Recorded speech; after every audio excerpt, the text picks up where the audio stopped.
자, 그럼 이제 두 번째 시간 시작하도록. 두 번째가 아니죠. 이제 세 번째죠. 그렇죠. 우리 시험 봤으니까. 예.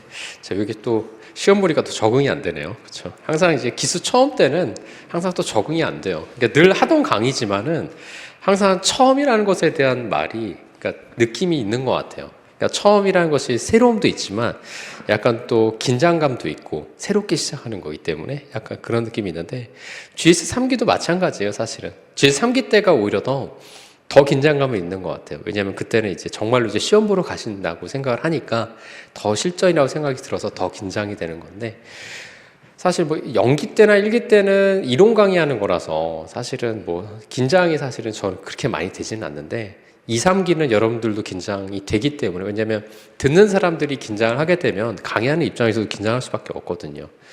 그래서 보통은 이제 제가 다음 주에도 실무 강의가 하나 있는데, 그러니까 매년 하는 거예요. 매년 이제 사회복지사들 상대로 해서 이제 보수 교육을 하고 있는데, 지난달에도 하고 이번 달에도 하는데, 그 실무 강의할 때하고 사실 이 수험 강의는 완전히 천지 차이입니다. 정말로. 그러니까 실무 강의는 그냥 제가 아무리 뭐 공부 하나도 안 하고 와도 그냥 8시간을 떠들려고 해도 떠들 수가 있거든요. 근데 수험 강의는 사실은 항상 강의 준비를 해야 돼요. 왜냐하면 여러분들이 항상 긴장을 하고 있기 때문에 제가 혹시나 실수하면 안 되고, 항상 그런 긴장감을 저도 이제 가지고 있기 때문에 그런 부분에서 저도 항상 준비를 하게 되거든요. 그러니까 물론 이제 전혀 노력을 안 하는 건 아닌데, 그래도 이제 실무 강의 할 때도 한 번은 보고 가죠. 한 번은 보고 가지만 그 비중을 갖다 1대9, 뭐 2대8 이 정도로 해가지고 공부를 하게 되는 것 같아요. 그래서 항상 이제 그런 이제 상대방이 누구냐, 즉 강의를 수강하신 분들이 누구냐에 따라서 아무래도 저도 약간 이제 마음가짐이 좀 달라지고, 그런데 그러다 보니까 이제 2기, 3기 때 되면은 여러분들이 더 긴장하기 때문에 그래서 저한테도 조금 긴장감이 더 드는 것 같습니다. 그래서 그런 부분에서. 자, 그러면 오늘 유율노동법 한번 보도록 하죠. 앞으로 이제 이 유율노동법은 사실은 3기 때는 거의 볼 시간이 없을 것 같고요. 그때는 시험 보고 그냥 얼굴 보고 리뷰하고 아마 거의 끝날 거예요. 그래서 아마 유율노동법 제대로 보는 거는 이제 이번이 마지막이지 않을까라고 생각이 들 것 같아요. 그래서 이거를 지금 우리가 다 볼 수는 없고 일단 주요 쟁점 위주로 해서 여러분들이 다시 한번 반복적으로 학습할 수 있도록 이제 도와드릴 겁니다. 자, 그러면 6페이지부터 볼게요. 유율노동법 6페이지. 6페이지에서 나오는 게 바로 법원이죠. 우리 법원에서 가장 중요한 쟁점이 뭐였죠? 노동 관행의 법원성이었었죠. 그쵸?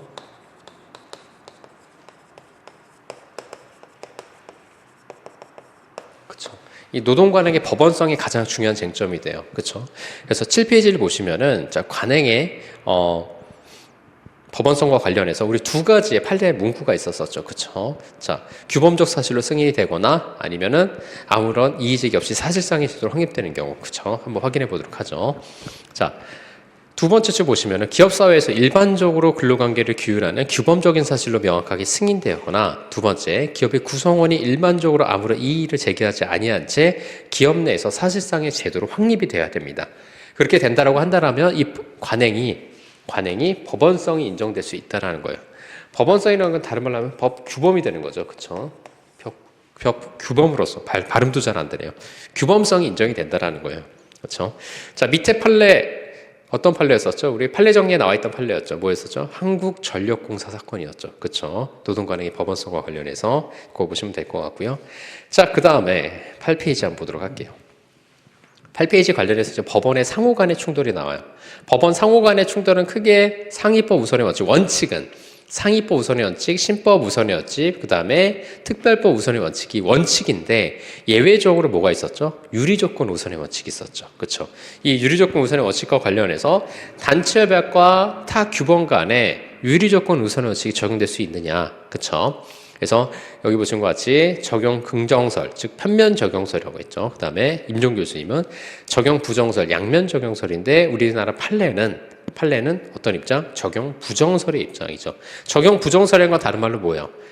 단체협약의 기준이 절대적인 기준이라는 거죠. 그래서 유리조건 우선의 원칙이 적용이 안 된다라는 거죠. 자, 근데 이제 9페이지 가장 마지막에 보시면은 취업규칙과 근로계약 간의 유리조건 우선의 원칙 적용 여부. 요게 바로 우리 판례 정리에서 확인했었던 부분인데, 문경 레저타운 사건이었죠.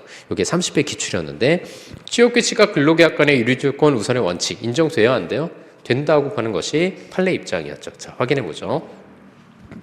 자, 10페이지 보시면은 자, 근로기준법 제97조를 반대 해석하면 취업규 측에서 정한 기준보다 유리한 근로조건을 정한 개별 근로계약의 부분은 유효하고 취업규 측에서 정한 기준에 우선하여 적용이 된다라고 보고 있죠. 그렇죠? 자, 그다음에 이제 뭐 노동기본권 관련해서는 한번 그냥 여러분들이 쭉 보시면 될 것 같고요. 자, 쭉 넘어가도록 할게요.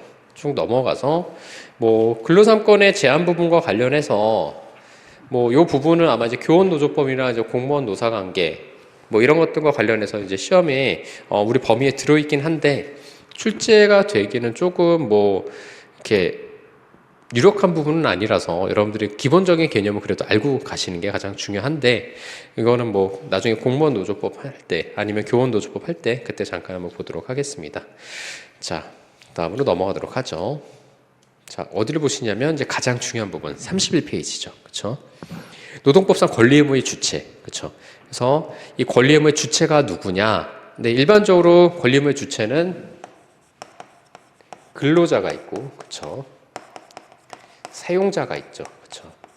자, 이 근로자는 지금 이제 근기법상 근로자가 있고 노조법상 근로자가 있죠. 사용자 역시 근기법상 사용자, 노조법상 사용자 이렇게 나와 있죠. 그렇죠? 요거와 관련해서 특히 근로기준법상 근로자성 판단 기준. 그래서 아까 전에 우리가 5가지 기준에 대해서 봤었었죠. 그렇죠? 거기 가장 중요한 부분. 그다음에 임원의 근기법상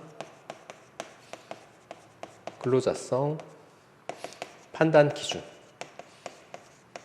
이게 가장 중요한 부분이에요. 그래서 오늘 시험에 출제했던 부분이 바로 이 부분이었죠. 그렇죠? 이 부분. 자, 노조법상 근로자와 관련해서 가장 중요한 거는 일단은 이 경제적 종속성과 관련된 부분. 그래서 오늘 특수형태 근로종사자와 관련해서 그렇죠? 특히 이제 특수형태 근로종사자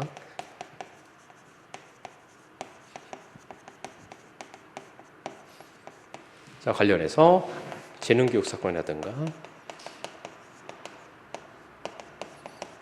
그다음에 한국방송공사 사건, KBS라고 하죠. 이런 것들이 이제 중요하다고 볼 수가 있는 거고 근기법상 사용자 관련해서는 중요한 게 뭐였었죠? 그렇죠. 묵시적 근로계약 관계란.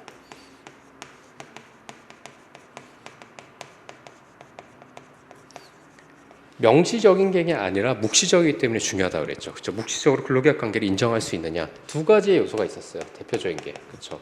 뭐죠? 사업주로서의 실체성 여부. 그다음에 사업 경영의 독립성 여부죠. 그렇죠.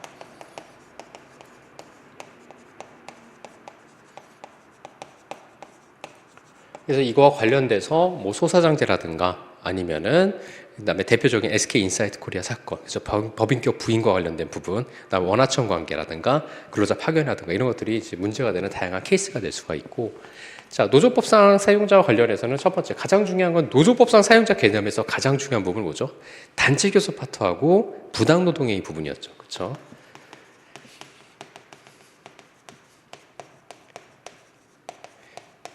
단체 교섭의 상대방으로서의 사용자, 그렇죠? 우리 아마 율로과 목차 보시면 알겠지만 노조법상 사용자는 딱 2가지 목차예요, 그렇죠? 단체 교섭 상대방으로서의 사용자와 그다음 또 뭐죠? 부당 노동행위. 이 상대방으로서의 사용자, 그렇죠? 이 2가지가 목차의 기본 개념이 되죠, 그렇죠? 왜냐하면은 단체 교섭의 주체, 그렇죠?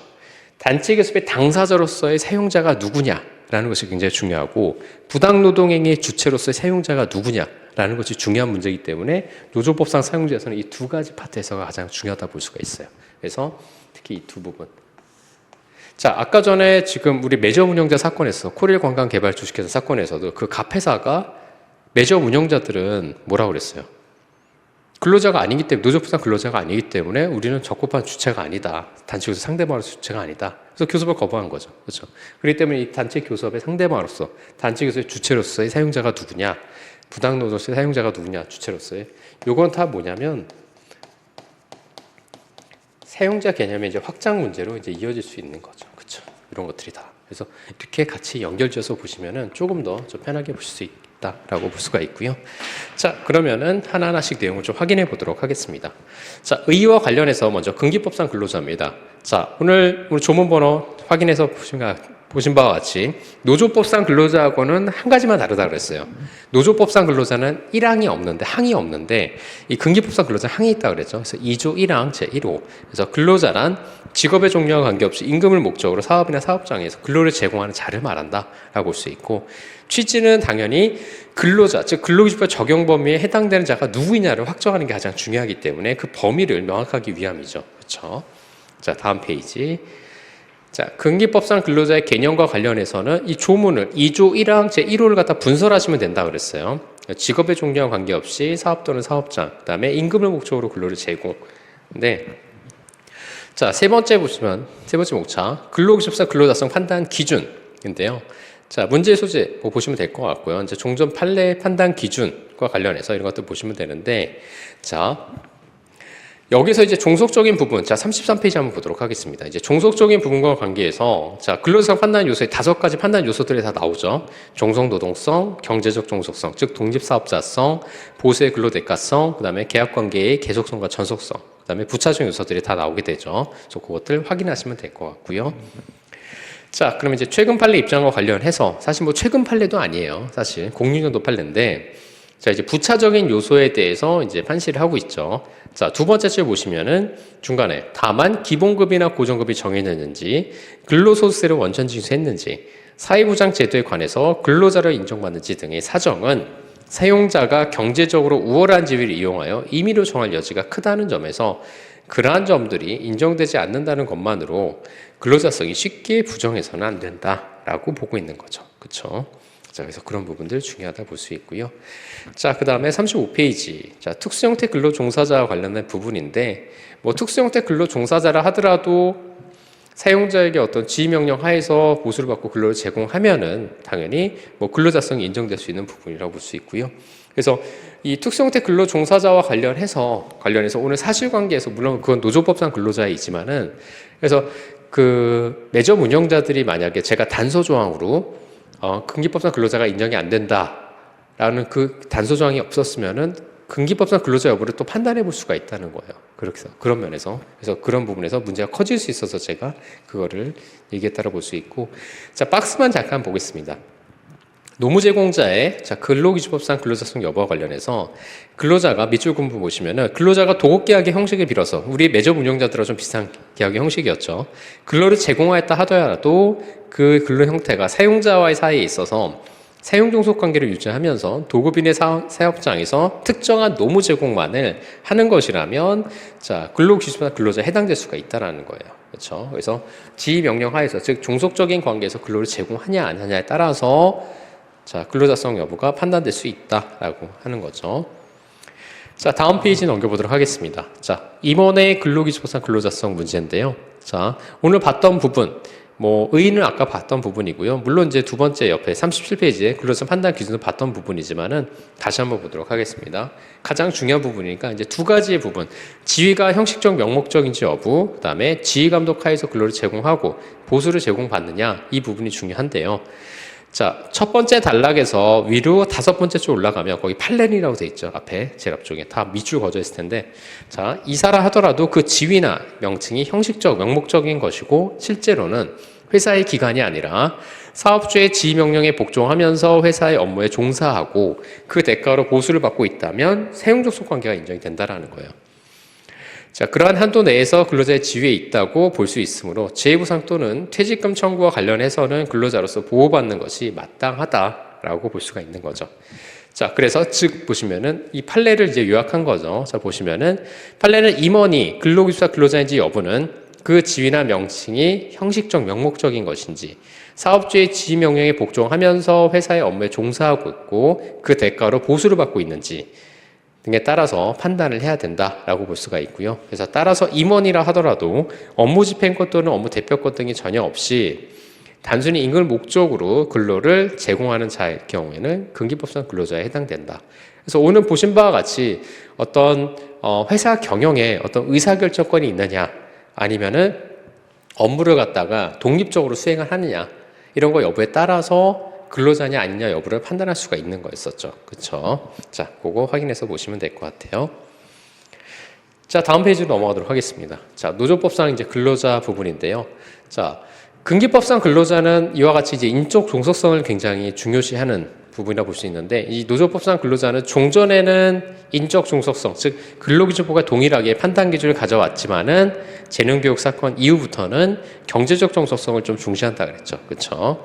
자, 그래서 보시면 될 것 같고, 자, 그래서 정의는 서에 보면 첫 번째 줄에 나와 있죠. 노조법상 근로자는 조문이 2조 제1호, 그렇죠? 아까 확인한 것처럼. 자, 취지가 나와 있는데 취지는 어디 나와 있냐? 아마 다 밑줄 그어져 있겠죠. 자, 세 번째 줄 중간. 자, 교섭하고 다음에 쉼표, 그 다음부터 이를 실현하기 위한, 즉 근로조건 향상을 실현하고 이런 실현하기 위해서 단체 행동을 보장하여 사용자와 실질적인 대등성을 확보하여 노사자치주의 실현을 기본 취지로 한다라는 거죠. 노사자치주의 실현을 기본 취지로 한다는 거. 이게 바로 취지입니다. 취지. 그거 보시면 되고, 노조법상 근로자의 개념은 우리가 아까 전에 앞에서 봤었던 부분, 모의사 해설로 봤었던 부분이죠. 자, 그거 보시면 될 것 같고, 자, 39페이지. 자, 목차 세 번째, 노조법상 근로자성 판단인데, 외국인 근로자의 노조법상 근로자성 여부. 요거 관련해서는 밑에 박스 보시면 알겠지만 우리 판례 정리에서 봤던 박스였어요. 그쵸? 자, 그래서 다시 위에 내용을 한번 확인해 보도록 하죠. 타인과의 사용종속 관계 하에서 근로를 제공하고 그 대가로 임금을 받아 생활하는 사람은 노조법상 근로자에 해당한다는 거예요. 자, 그래서 노조법상 근로자성이 인정되는 한 그 근로자가 외국인인지 여부라든가 취업 자격 유무에 따라서 노조법상 근로자의 범위에 포함되지 않는다고 볼 수는 없다라는 거죠. 그러니까 불법 체류 외국인 근로자라도 근로상권을 보장할 어떤 필요성이 있다고 한다면 당연히 노조법상 근로자성이 인정될 수가 있다라는 거죠. 그렇죠? 자, 그래서 그거 보시면 될 것 같고요. 자, 그다음에 특수형태 근로 종사자와 관련된 어떤 노조법상 근로자성 여부. 오늘 우리가 풀어봤던 문제하고 좀 관련되어 있는 부분이라 볼 수 있었죠. 그렇죠? 그래서 종전 판례는 보시는 바와 같이 마지막 줄에 거기 나와 있는데 중간에 판례에서는 노조법상 근로자의 판단 기준과 근로기준법상 근로자의 판단 기준을 동일하게 판단하는 경향이 있었다는 거죠. 종전에는.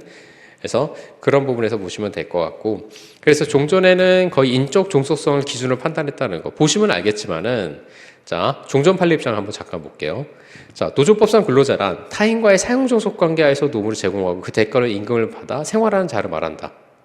사실상 뭐예요? 인적 종속성을 중시한다는 거죠. 그렇죠? 노조법상 근로자도. 근데 그게 아니라 이제 경제적 종속성 부분들이 이제 많이 제시가 되는 거죠. 재정교육 사건에서. 그래서 그 사용 종속 관계는 당의 노무 공급 계약의 형태나 고용, 그다음에 도급, 위, 무명 계약 등의 어떤 형태이든 상관없이 사용자와 노무 제공자 사이의 지휘 감독 관계의 여부, 보수의 노무 대가성 여부, 그다음에 노무의 성질과 내용 등 그 노무의 실질적 관계에 있어서 결정되는 것이다. 즉 사용 종속 관계, 즉 인적 종속성을 중시했었는데, 자, 그러한 이제 판단에 대해서 비판이 일어나고 하다 보니까, 자, 2018년도 이후부터, 이제 재능교육 사건 이후부터 판시 내용이 좀 바뀌죠. 그렇죠? 41페이지 양가로 2번에 재능교육 사건에서 우리가 아까 전에 봤던 것처럼 어떤 경제적 종속적인 부분, 종속성에 관련된 부분들이 이제 추가가 많이 되죠. 그렇죠? 그래서 보시면 알 수 있고, 그 다음에 이제 밑에서부터 네 번째 줄 보시면 이제 요약한 부분. 즉 근로기준법상 근로자성 판단에는 기존의 사용 종속 관계를, 그렇죠? 노조법상 근로자성 판단에는 경제적 종속 관계를 적용함으로써 기준의 이원화를 제시했다라는 거죠. 그렇죠? 그래서 그 부분이 가장 중요하고, 자, 아까 전에 제가 설명드렸던 이제 한국방송공사 사건, 그렇죠? 여기까지 더 나아가면 이제 금상첨화라 그랬었죠. 그래서 방송 연기자가 노조법상 근로자에 해당하는지 여부에 대해서 재능교육 사건 판결에서 제시한 6가지의 노조법상 근로자 판단 요소를 기준으로 판단하였으며, 그래서 재능교육 사건에서 다음 페이지 나아가서 방송 연기자의 경우 전속성과 특정 사업자에 대한 소득 의존성이 강하지 않은 측면이 있다 하더라도, 즉 경제적 종속성의 측면이 강하지 않다 하더라도 다른 요소에 관한 재반 사정을 고려할 때 노조법상 어떤 근로자로서 인정될 수 있다고 판단함으로써 노조법상 근로자성 인정 범위를 갖다가 아까 전에 넓게 봤다라고 제가 말씀드렸죠. 그렇죠? 첫 번째 시간에. 그래서 요거 관련된 부분. 그래서 여기까지 나아가면 더 좋습니다. 그래서 아까 전에 판례 쓰실 때 방송공사 사건까지 쓰시면 더 좋다라는 거죠. 그렇죠? 그거 보시면 될 것 같고요. 그래서 그 내용이 바로 43페이지에 양가로 6번에 있는 내용입니다. 양가로 6번에. 그래서 그 부분 보시면 될 것 같아요. 자, 그 다음에 뭐 해고자의 노조법상 지위 부분. 요거는 그냥 뭐 여러분들이 가볍게 보시면 되고요. 아마 내년에 책 출판할 때는 요건 아마 빠지지 않을까 생각이 들어요. 자, 48페이지 보시면은, 자, 금기법상 이제 사용자 부분인데, 이 금기법상 사용자와 관련해서 특히 중요한 거는 이제 묵시적 근로계약 관계론에 관한 부분이죠. 그쵸? 그래서 이 사용자의 정의, 의의와 관련해서는, 자, 근로자가 1호니까 사용자가 이제 2호로 나오는 거죠. 자, 사용자란 사업주 또는 사업 경영 담당자, 사업 그 밖에 근로자에 관한 사항에 대해서 사업주에 의해서 행위하는 자를 말한다고 볼 수 있는 거죠. 그래서 보통 광의의 사용자라고 한다라면 사업주, 사업 경영 담당자, 사업주를 위해서 행위하는 자를 광의의 사용자라고 얘기하고, 협의의 사용자가 뭐였었죠? 사업주를 협의의 사용자라고 얘기한다 그랬죠. 그렇죠? 자, 그다음에 취지를 보시면은, 자, 첫 번째 주 중간, 근로계약 관계에 있는 근로자의 보호를 위해서 동법에서 정한 최저 근로 조건을 준수할 사용자의 범위를 명확하게 한다라는 거죠. 근로기준법을 준수해야 될 사용자의 범위를 명확하게 하기 위해서 정의 규정을 넣었다라고 볼 수가 있는 거죠. 그렇죠? 그래서 근로계약을 체결한 당사자인 사업주 외에도 근로관계에서 근로자에 대한 실질적인 권한을 행사하는 자까지 넓게 사용자로 파악함으로써 근로기준법의 실효성을 제고하기 위함이다. 근로기준법을 지켜야 될 사람이 있어야 되는데 지킬 사람이 없으면 의미가 없는 거잖아요. 그러니까 그 범위를 실효성을 확보하기 위해서 하는 거죠.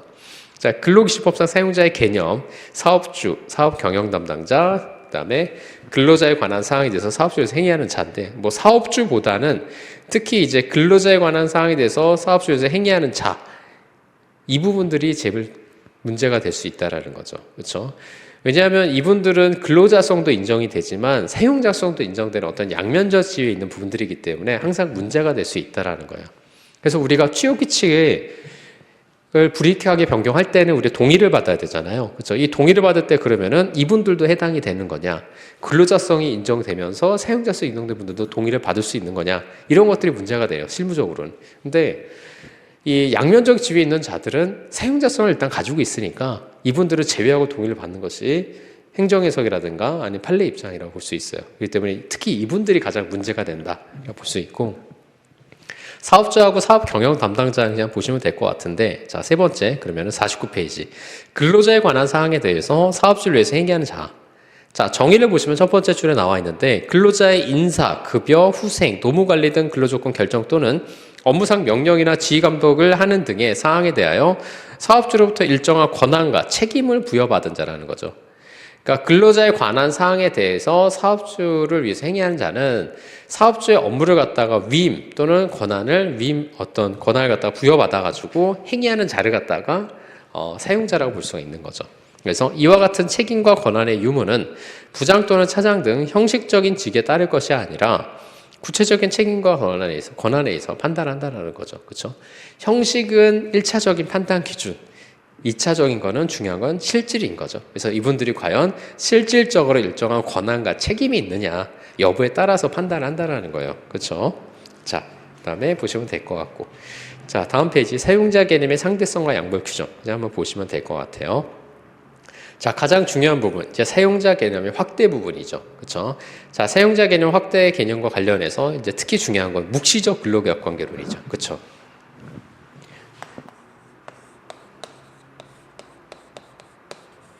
지금 이 화살표는 굉장히 명시적인 거잖아요. 그렇죠? 명시적인데 그러면은 이렇게 인정될 수 있느냐? 이게 바로 묵시적 근로계약 관계론의 핵심적인 내용이죠. 그래서 이 을이 사용자라고 합시다.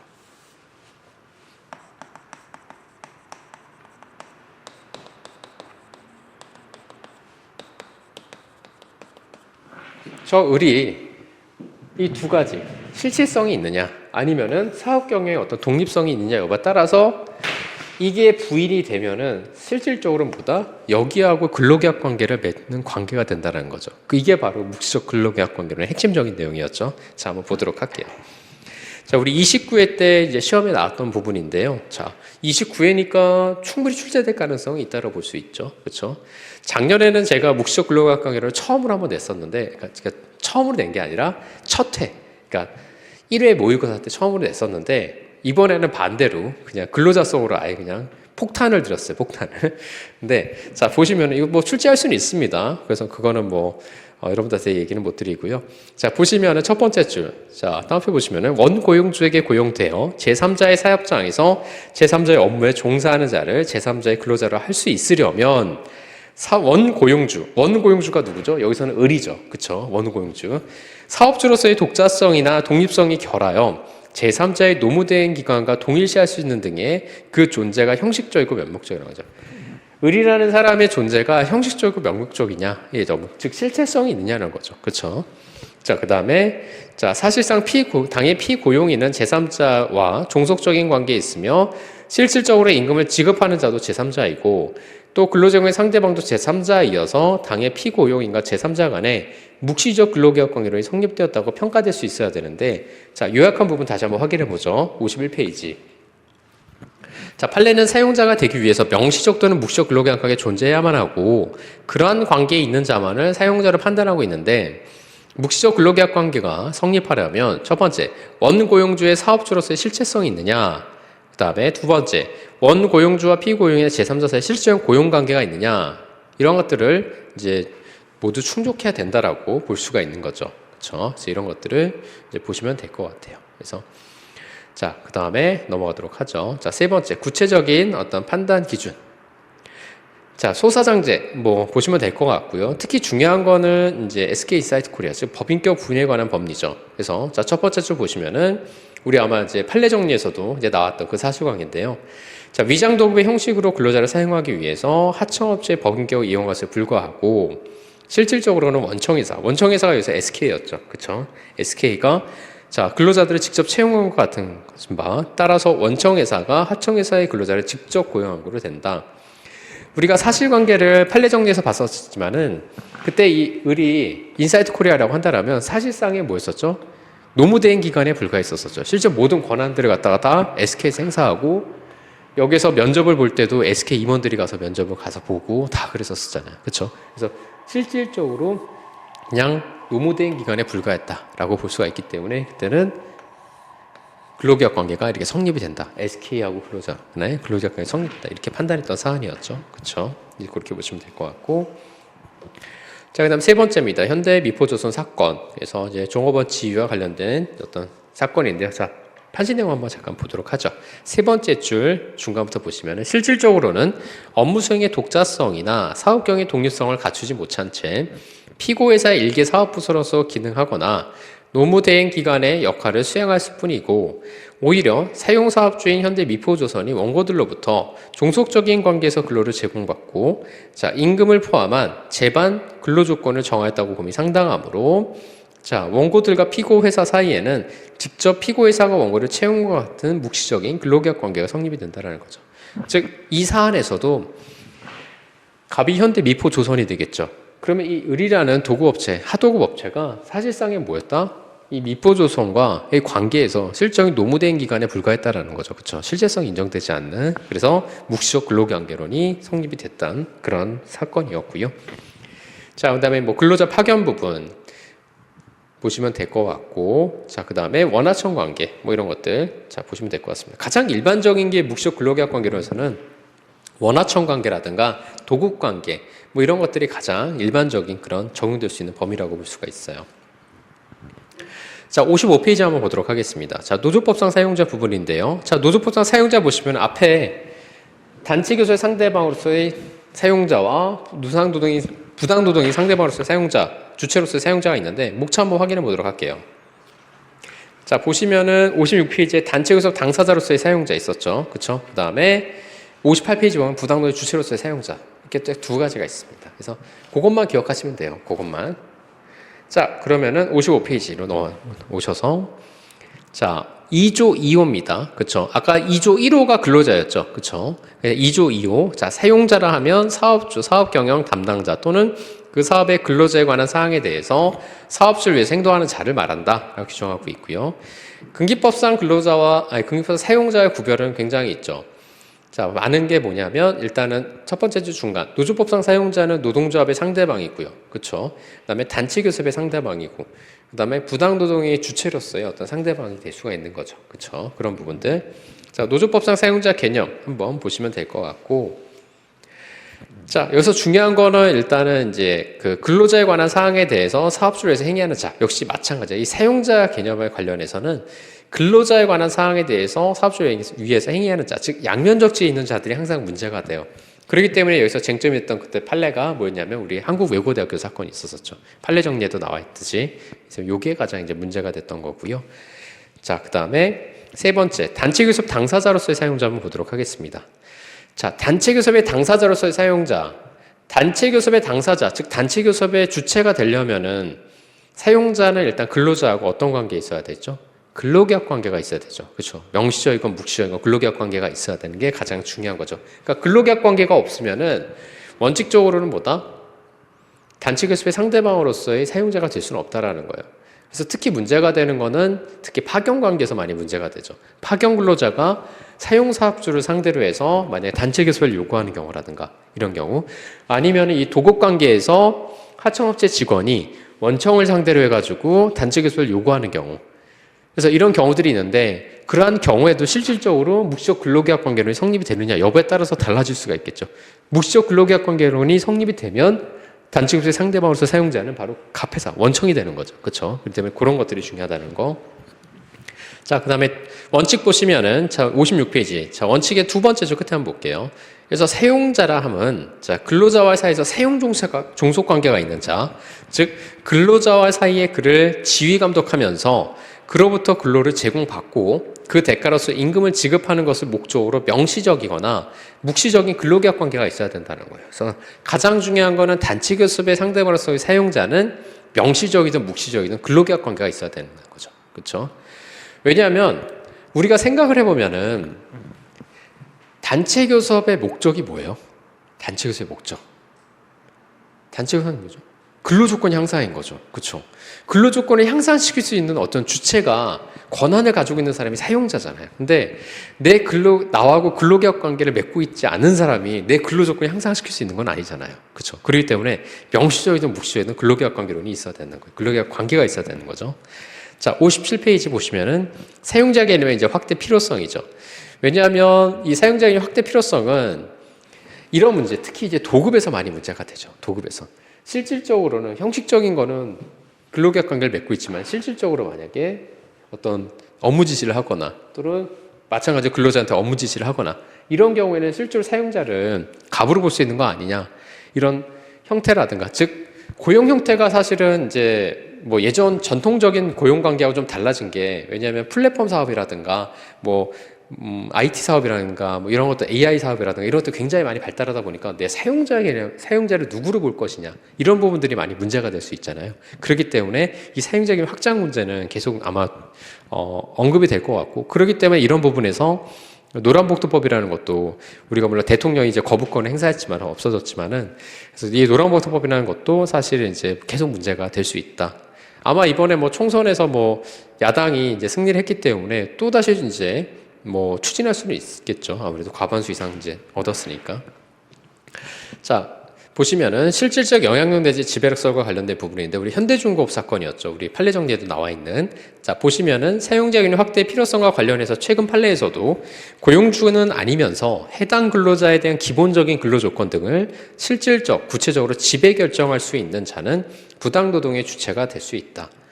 기본적인 근로조건들을 실질적이고 구체적으로 지배 결정할 수 있다.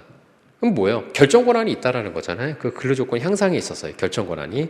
그다음에 이런 분들도 부당노동의 주체로서의 사용자로 봐야 된다라고 하는 것이 판례 입장이었죠. 이게 바로 현대중공업 사건이었고요. 자, 그래서 그거 보시면 될 것 같고 다음 페이지로 넘어가도록 하죠. 그 밑에 현대중공업 사건이 있으니까 그거 한번 보시기 바랍니다. 자, 그 다음 두 번째, 하급심 판례에서는 이제 코스콤 사건이 있었는데, 자, 코스콤 사건 한번 보면은, 자, 세 번째 줄 끝에 여러분 미추 거절했을 텐데, 근로계약상의 사용자와 같이 볼 수 있을 정도로 현실적이고 구체적으로 지배 결정할 수 있는 자, 실질적 구체적이 아니라 이건 뭐예요? 현실적 구체적으로 지배 결정의 자도 사용자로 봐야 된다라고 하는 것이 이제 하급심 판례 입장이었죠. 그래서 그런 것들 보시면 될 것 같아요. 자, 부당노동의 주체로서의 사용자. 자, 부당노동의 주체로서의 사용자. 광의 사용자가요? 협의의 사용자인가요? 주체가? 광의 사용자였죠. 그쵸? 광의 사용자입니다. 자, 보시면은 첫 번째 줄 끝에 여기서 사용자란 사업주인 협의의 사용자는 물론이니까 뭐예요? 광의 사용자인 거죠. 그쵸? 사업 경영 담당자와 근로자에 관한 사항에 대해서 사업주를 위해 생도하는 자까지 포함하는 광의 사용자를 의미한다는 거. 그쵸?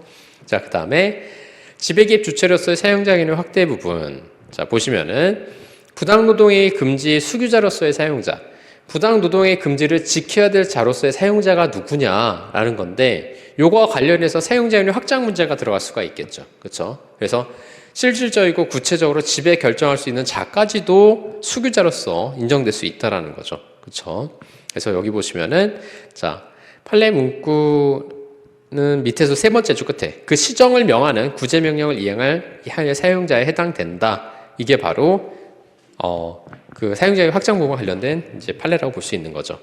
자, 방가로 2번에 구제명령 이행의 의무자로서의 사용자인데요. 원칙적으로는 구제명령 이행의 사용자는 원칙적으로는 협의의 사용자를 의미하는데 예외적으로 광의 사용자가 될 수 있다고 그때 말씀드렸었죠. 자, 보시면은 두 번째 줄 앞에 때문에 다음에 쉼표 있죠. 근로계약상의 사용자 이외의 사업주는 구제명령을 이행할 수 있는 법률적 또는 사실적 권한이나 능력을 가진 한도 내에서만 부분적으로 구제명령의 이행의 의무자로서 사용자 지위에 있다고 할 것이에요. 근데 이러한 부분적 사용자는 직접적인 근로계약 상의 법률관계를 전제로 하는 원직복귀 명령, 소급 임금 지급 명령 등과 같은 구제명령의 이행 의무자로서 부당노동의 주체가 될 수 없다. 이게 뭐냐면 원직복직 명령이라는 거 만약에 예를 들어서 지금 부분적 사용자라고 얘기했었죠. 우리가 이제 판례도 다 공부했으니까 아실 텐데 만약에 이 부당노동행위 주체로서 사용자는 뭐였어요? 광의 사용자예요. 만약에 인사팀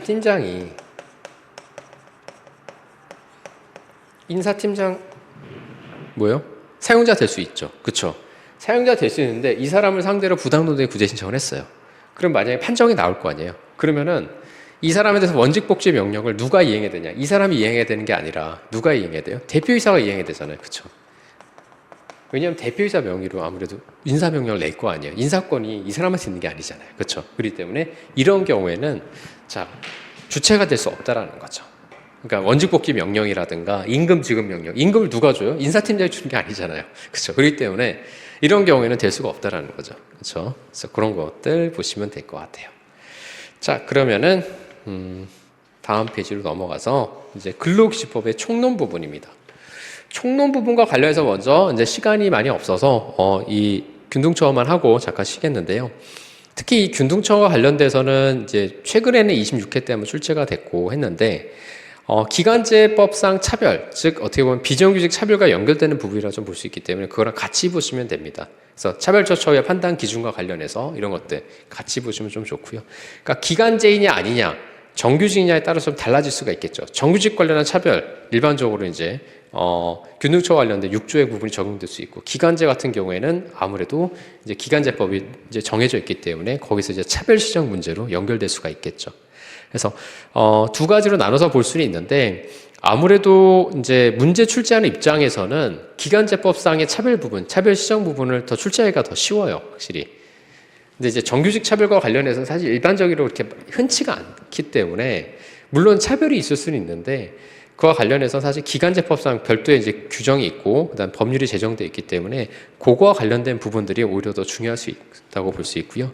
그래서 이 균등처와 관련된 부분에서 특히 이제 성국신사 중에서 특히 문제가 되는 거는 뭐 경향사업체 문제라고 그때 말씀드렸었죠. 64페이지 보시면은 왜 또 64페이지에 경향사업체 문제가 더 문제가 되냐면 뭐 최근에 이제 LH 사건이라든가 이런 것들 우리 교재에 나와 있는 거는 이제 서울도시개발공사 사건이었었죠. 그렇죠? 그래서 이제 이거 관련해서 경향사업체 관련한 부분에서 이제 차별 문제가 많이 발생하기 때문에 이런 부분에서 이제 시험 출제가 가능성이 좀 있다라고 좀 말씀드릴 수 있을 것 같고요. 그래서 그 부분 위주로만 좀 보시면 될 것 같고 나머지 차별 시정과 관련된 부분은 기간제법 위주로 해서 이렇게 보시면 될 것 같습니다. 자, 그럼 다시 앞으로 오셔서 균등처와 관련된 부분인데 우리 근로기준법 6조를 보시면 알겠지만은 의의에서 보면은 사용자는 근로자에 대해서 남녀의 성을 이유로 차별 대우를 하지 못하고 국적, 신앙, 사회적 신분을 이유로 근로조건에 대해서 차별 처우를 하지 못한다라고 규정하고 있는데 이 근기법 6조를 구체화한 상위법이 바로 헌법 제11조라고 그랬었죠. 그렇죠? 헌법 제11조에서는 모든 국민은 평등하다라고 규정하고 있고 그걸 구체화한 것이 바로 근기법 6조다라고 보시면 돼서 차별 시정과 관련된 부분에서 상위법 부분을 조금 언급해 주는 것도 좋다고 볼 수 있어요, 저는. 그래서 헌법 11조에서는 평등에 관한 내용을 이제 담고 있고 그걸 구체화한 것이 뭐 노조법이 아니죠. 근기법 제6조라든가 뭐 기간제법과 관련된 내용들이라고 볼 수 있는 거죠. 그렇죠? 그래서 취지를 보시면은 자, 근로기준법 제6조는 헌법 제11조의 법 앞에 평등을 근로관계에 구체적으로 실현하고자 한 것이라고 볼 수가 있는 거죠. 그렇죠? 그래서 이거 보시면 될 것 같고요. 자, 그래서 차별적 대우의 이제 개념 관련해서 차별 대우의 유형은 뭐 직접 차별이 있고 간접 차별이 있는데 이런 것들은 그냥 여러분이 보시면 될 것 같고요. 이제 가장 중요한 건 차별 금지의 사유죠. 사유가 뭐냐라는 게 가장 중요한데 성별. 자, 첫 번째 보시면은 성별은 남성 또는 여성이라는 어떤 성적인 구분을 이유로 해가지고 특히 이제 영어로 말하면 이제 젠더라고 하죠. 그렇죠? 이 젠더를 이유로 해가지고 이제 차별하는 걸 의미하는데 요즘은 사실 남성 여성 차별 예전에는 굉장히 심했죠. 예를 들어서 뭐 결혼 퇴직 여성이 만약에 뭐 결혼을 하게 되면 퇴직해야 된다는 뭐 결혼 퇴직제라든가 아니면은 남녀 정년을 갖다가 이제 차별적으로 이제 정하는 경우라든가 이런 것들이 문제가 됐는데 지금 뭐 정년 연장법이라든가 이런 것들이 제정되어 있고 그다음에 그 남녀 고용 평등법이라든가 이런 것들이 잘 정비가 되어 있기 때문에 이제 그런 부분에서 조금 많이 완화가 되는데 아직도 사실은 실무적으로도 차별은 조금 있다라고 볼 수가 있어요. 차별은. 이게 왜 그러냐면 제 생각에는 참 그런 것 같아요. 이제 사람 마음이라는 게 참 그런 것 같아요. 이게 이제 학습의 효과도 있을 수 있겠지만은 본인들의 어떤 이제 사고의 차이인 것 같아요. 제가 보기에는. 사고에 따라서 이제 사고관이 정말 올바르신 분들 같은 경우에는 이런 차별이 있거나 그러지는 않겠죠. 근데 이제 사고가 올바르지 않은 분들, 약간 이제 유대사상적인 어떤 사고에 굉장히 좀 집착하시거나 이런 분들은 굉장히 이제 성 역할 구분이라든가 이런 것들 굉장히 중요시하게 생각을 하더라고요. 아무래도. 아니면 기업의 관행이라든가 이런 것들. 근데 뭐 제가 뭐 어디가 좋다, 어디가 나쁘다 이렇게 얘기할 수 있는 건 아니지만은 사실 우리가 이제 법을 공부한 사람으로서는 이제 공정하게 판단을 해야 되는 거잖아요. 그렇죠? 그렇기 때문에 그런 부분에서 많이 사회가 좀 이제 개선이 되면 좀 좋겠다는 생각이 많이 드는 건 사실입니다. 자, 64페이지 보면 이제 국적인데요. 국적이라는 것은 국적법상 국민의 지위를 갖다가 이제 국적이라고 하죠. 그래서 전에도 기본 강의 때 말씀드렸지만은 ILO에서도 국적을 이유로 차별을 금지하고 있다라고 말씀을 드렸었어요. 근데 이제 국적을 이유로 차별을 하는 경우가 있다고 그랬었죠. 어떤 경우? 법률에 따라서 뭐 아니면 외무 공무원 같은 경우에는 대한민국 국민으로 한정한다든가 뭐 이런 것들은 사실은 이제 차별이라고 보긴 좀 어렵죠. 그렇죠? 그래서 그런 것들 법률에 정해져 있거나 이런 것들은 가능하다라고 볼 수가 있어요. 자, 신앙과 관련해서 특히 중요한 거는 이제 경향사업체 문제라는 거. 그렇죠? 경향사업체가 뭐냐면 우리가 이제 어제 선거가 끝났지만 뭐 정당이라든가 그렇죠? 특정 종교나 어떤 정치적 목적을 수행하는 어떤 단체를 갖다가 이제 경향사업체라고 얘기한다 그랬죠. 그렇죠? 그래서 자, 보시면은 종교적 정치적 활동 등을 목적으로 하는 경향사업체의 경우에는 해당 종교나 정당의 목적에 반하는 행위를 한 근로자를 해고하거나 그 밖에 불이익을 주더라도 근로기준법상의 이제 균등처우에 위반되지 않는다라고 볼 수 있는 거. 그래서 제가 그때 대학교에 얘기도 했었었죠. 그렇죠? 기본 강의할 때. 그래서 불교 대학에서 갑자기 이슬람교를 개종하신 분이 이제 단식을 한다거나 막 금식을 한다거나 갑자기 막 수업을 빠지시고 막 이런 경우는 이제 불이익을 주는 것도 가능하다라고 볼 수 있는 거죠. 그래서 자, 여기 보시면은 예컨대 종교재단에서 선교 부서장 승진해서 당의 종교의 신도가 아닌 자를 배제하거나 정당의 강령에 반하는 정치의 신조를 가진 사무원을 갖다가 어떤 해고하는 경우에는 근로기준법상 균등처우에 위반되지 않는다. 더불어민주당의 당직자를 뽑는데 갑자기 국민의힘 성향의 분이 오셔가지고 하는 경우, 뭐 역으로 생각하는 경우도 동일한 경우라 볼 수 있는 거죠. 그렇죠?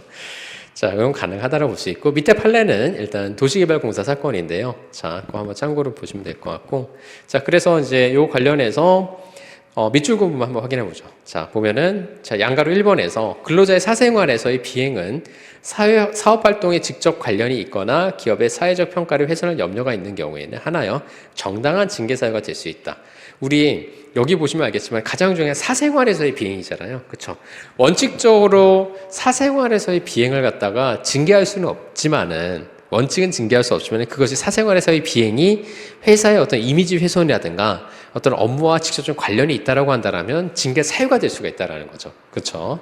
근데 이제 두 번째 양가로 2번 보시면은, 자, 65페이지로 넘어갑니다. 도시개발공사 소속 근로자들의 부동산 투기 행위는 도시개발공사예요.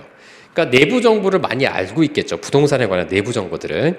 근데 객관적으로 그 공사의 사회적 평가를 심히 중대한 악영향을 미치는 것으로 평가될 수 있는 경우를 할 것이므로, 만약에 이 도시개발공사 직원들이 부동산 투기 얘기를 하는 경우, 그래서 제가 LH 사건을 얘기를 드린 거죠. 그래서 이는 그 공사의 인사규정 소정의 공익을 저해야 하는 중대한 행위를 했을 때 해당한다고 본 것은 정당하다고 판시한 그런 사건이었습니다. 그래서 참고로 보시면 되고, 뭐 사회적 신분 한번 보시면 될 것 같아요.